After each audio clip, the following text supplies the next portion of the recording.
जय माता दी, जय माँ काली। कैसे हो आप सभी? आशा करते हैं कि आप सभी ठीक होंगे, सकुशल होंगे और अपने पूजा में, भक्ति मार्ग में आगे बढ़ रहे होंगे।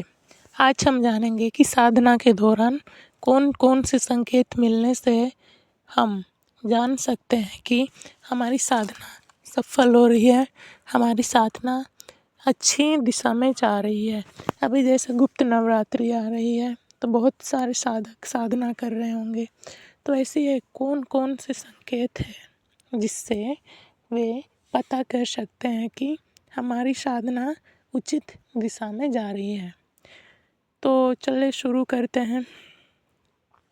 अगर साधना के दौरान जैसे गुप्त नवरात्रि चल रही है, गुप्त नवरात्रि का मतलब होता है गुप्त तरीके से साधना करना।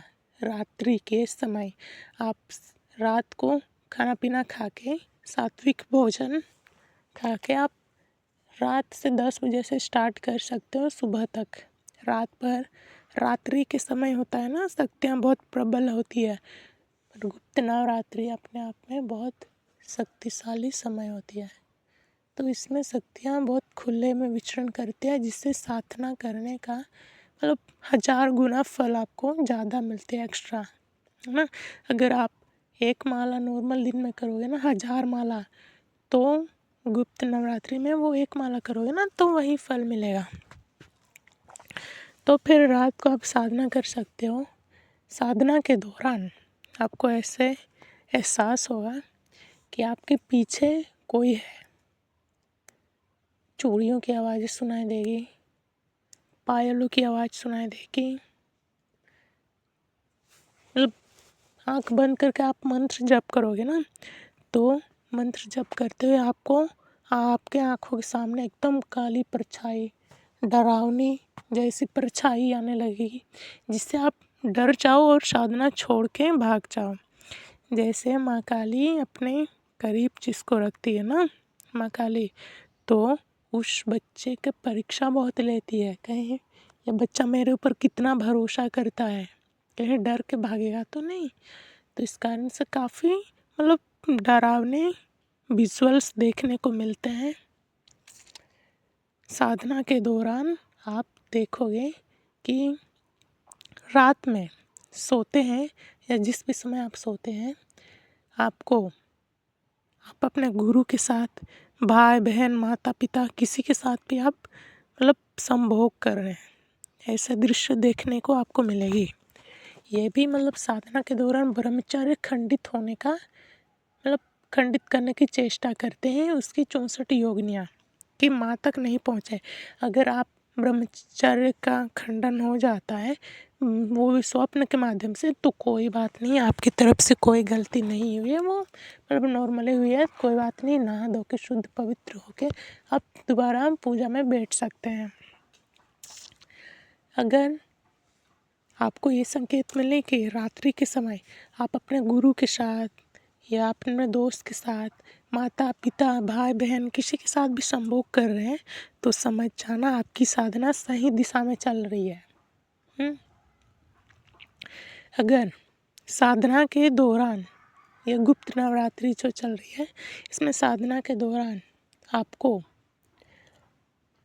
अगर बुखार आने लगता है, तबीयत खराब होने लगती है, मंत्र जप करते हो ना, साधना करते हो, उससे अगर आपको तबीयत खराब होने लगती है, बुखार आने लगती है, तो समझ जाना कि आपकी साधना सही दिशा में चल रही है।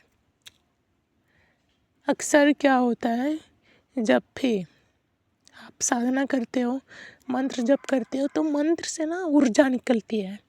और ख़ासकर ये गुप्त नवरात्रि के समय ही एक ऐसा है जिसमें ऊर्जा बहुत प्रबल हो जाती है, बहुत शक्तिशाली हो जाती है। गुप्त नवरात्रि चुपके चुपके से जो पूजा होती है, वही सबसे मतलब सबसे छुपा के, तो वही सबसे बड़ा मतलब ज़्यादा लाभदायक होता है।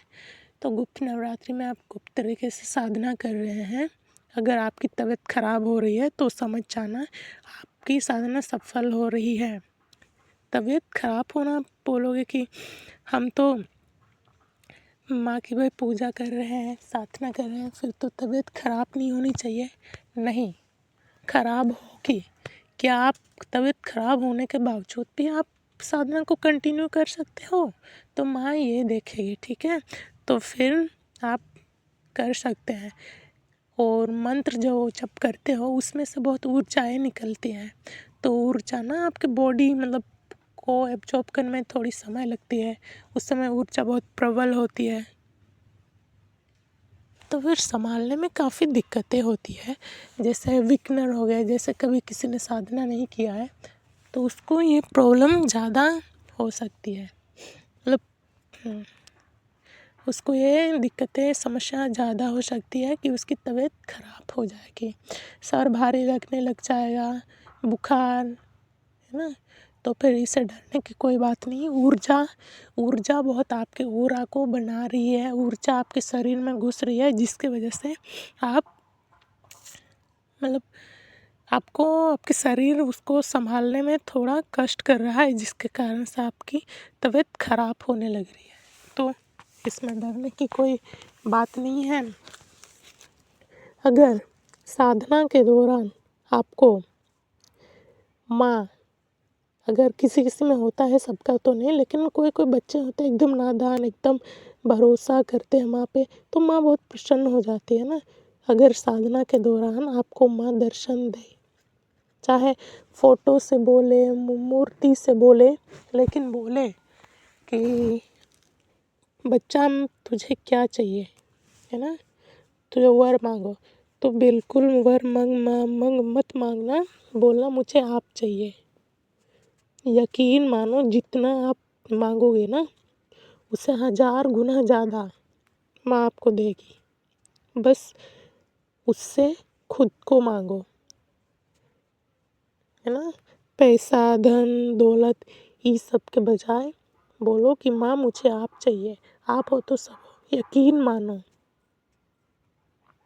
यकीन मानो मांगने से जितना नहीं मिलता है, माँ आपको उतना विरासत में दे देगी, कोहिनूर बना देगी आपको।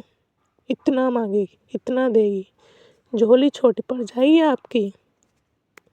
अगर ये भी हो रही है तो ये आपकी परीक्षाएं चल रही है कि बच्चा किस इंटेंशन से मेरे पास आया है।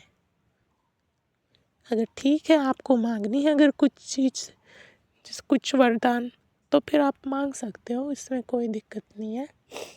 लेकिन आप उससे खुद को मांगोगे तो इससे माँ अधिक प्रसन्न होगी, है ना। तो फिर और एक संकेत, अगर आपको स्वप्न में मतलब आप जैसे मांस खा रहे हो, मदिरा पी रहे हो साधना के दौरान, भाई साधना के दौरान तो ये सब अवॉइड करना होता है ना, ये सब हाथ छूना भी नहीं चाहिए, मांस की तरफ देखना भी नहीं चाहिए, जिससे साधना मतलब खंडित हो जाती है। खंडित तो हो जाती है, साथ ही परिणाम भी मिलती है ना। खंडित होने का गलत परिणाम, स्वप्न के माध्यम से अगर आपको अंडा की तरफ ज़्यादा आकर्षण हो रहा, साधना के दौरान मांस की तरफ ज़्यादा आकर्षण हो रहा, संभोग करने की चेष्टा कर रहे हो, तो फिर समझ जाना कि आपकी साधना एकदम सही दिशा में चल रही है। बस माँ उसको टेस्ट कर रही है, आपको परीक्षा ले रही है। माँ की 64 योगिनियाँ हैं जो, वो आपकी टेस्ट ले रहे हैं, ये जाने लायक है या नहीं है माँ के सामने, माँ के पास। ठीक है, आज की जानकारी को यही समाप्त करते हैं।